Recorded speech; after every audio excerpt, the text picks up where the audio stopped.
I talked to David Buckingham, and he mentioned that he thought almost that we need to sort of step back as adults and give kids their space in the social media, that maybe we don't necessarily belong in that space. What's your take on that? I completely agree with David. Not only that, I think that we need to give kids space, period. Since the 1980s, we've systematically pulled kids away from public spaces. We've created curfew laws. We've told them that it's dangerous. We don't want them in our cafes because they're not high consumers. All sorts of things that say you're not allowed to engage publicly. When we allow them to interact with their friends face to face, we say, structured activities only. It will be sports. It will be after school activities. There will be adults present. Da da da da da da. Kids want just sort of loose, lightweight time to interact with one another. And what they've done with social media is actually make up for all that we've taken away in person. Personally, my priority would be to say, let's get together, let's get back some of that face time. Let's allow kids to walk to school together without it being a big production. Let's allow kids to get together and go out and be home by dark. All of these things that allow them just to wander and spend time together. But given that we're not moving that way anytime soon, I think it's really important to acknowledge that they're using the social media for interstitial spaces. Now that said, I think there's something important about adults being present, but there's a difference between being present and being stalkerish.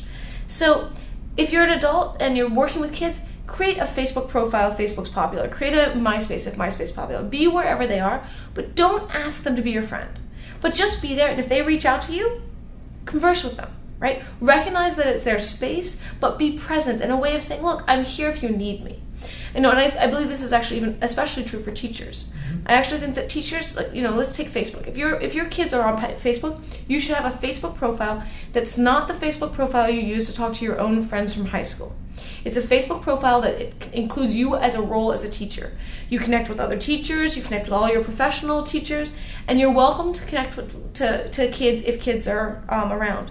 And you give your password to your principal. You make it so it's an open door policy. You say, look, I'm here as teacher. I'm willing to talk to you about anything that you need to, but this is like the school. I'm here with that role in mind. And I'm not willing to talk to you about just anything, and I'm not trying to talk to you about your personal life. I'm trying to be there as a supportive adult. And I think that we can create those spaces and those possibilities, and they become extremely important. And so I think that when kids can see that adults are present, they'll engage in a certain way. But there's a big gap between adults being present and being around and adults really being like, I want to comment on every photo you put up. That's not okay. And so it's finding that right delicate balance and saying, hey, you're a part of a community. As a teacher, you would be a part, you'd show up, you'd eat at the cafes, you drink at the bars, you're around the environment. And when you run into kids, you are always teacher. That kind of balance becomes the same kind of thing we have to think about online. And that gives kids a little bit of stability too, I think, if they realize that they can find you as the same sort of person and know what to expect. So the mentorship can continue as well, not just at school, but outside of school. Maybe that's an important thing for kids to know. Well, and I think, especially for kids who are at risk or need help or support, being there and being present is really important. And a part of it is choosing the boundaries, right? If you're a teacher, you say, no, I'm not going to answer your homework questions at 10 p.m. at night. I'm sorry. But if you need something, else, I'm there for you. And part of it is also at the school level. We've taken away all of the opportunities with which kids could just hang out and talk to teachers and get the support right after school or between classes or at lunchtime. A lot of that has disappeared. And so it's not surprising to me that teachers do want to actually engage with young people. I mean, they're teaching for a reason. Mm-hmm. So giving them that space becomes really valuable.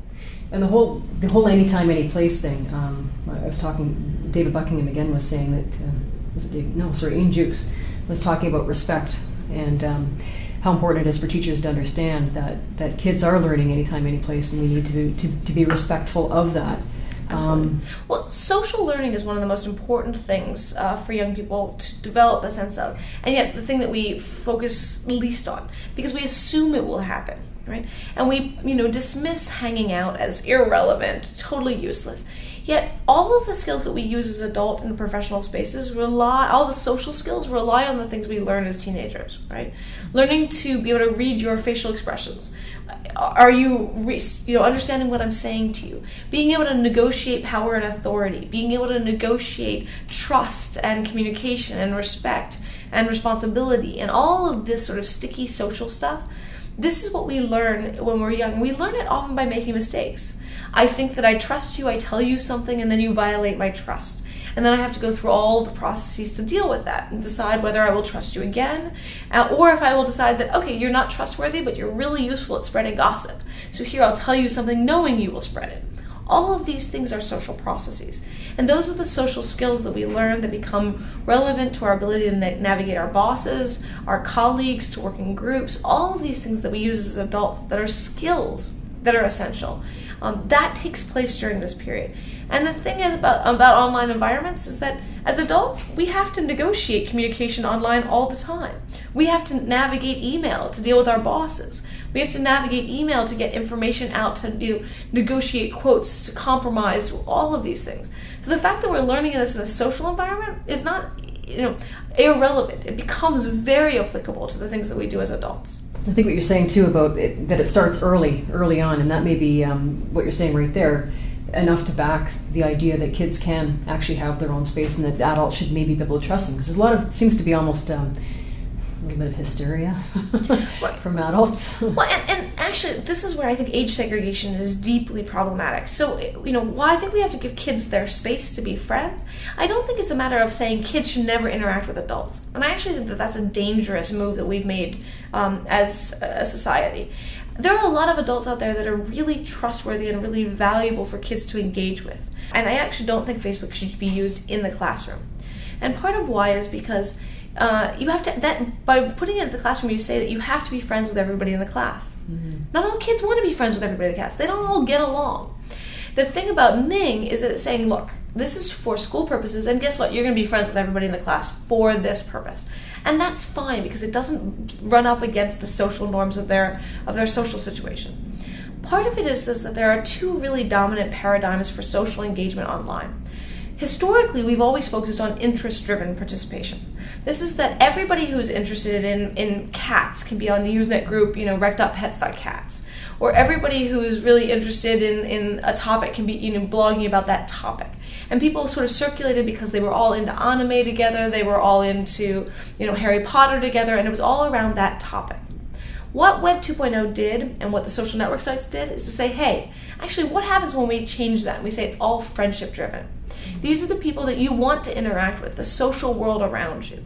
And everything starts with that social world. And sure, your social world might have interests. And sure, your interest-driven spaces may have had friends. But it's all about friends first. The classroom is fundamentally an interest-driven space, or a lack of interest-driven space, but that's a separate issue.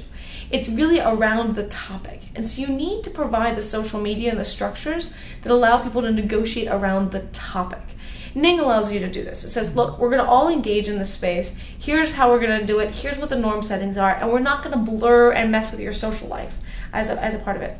I think introducing Facebook into the classroom is probably the best way to kill off Facebook for friendship-driven purposes. And I think that that's precisely what we don't want. I think the goal is let friendship-driven spaces have their place, allow them, support them, allow adults to be present there in a healthy way, but really focus on using interest-driven spaces in the classroom.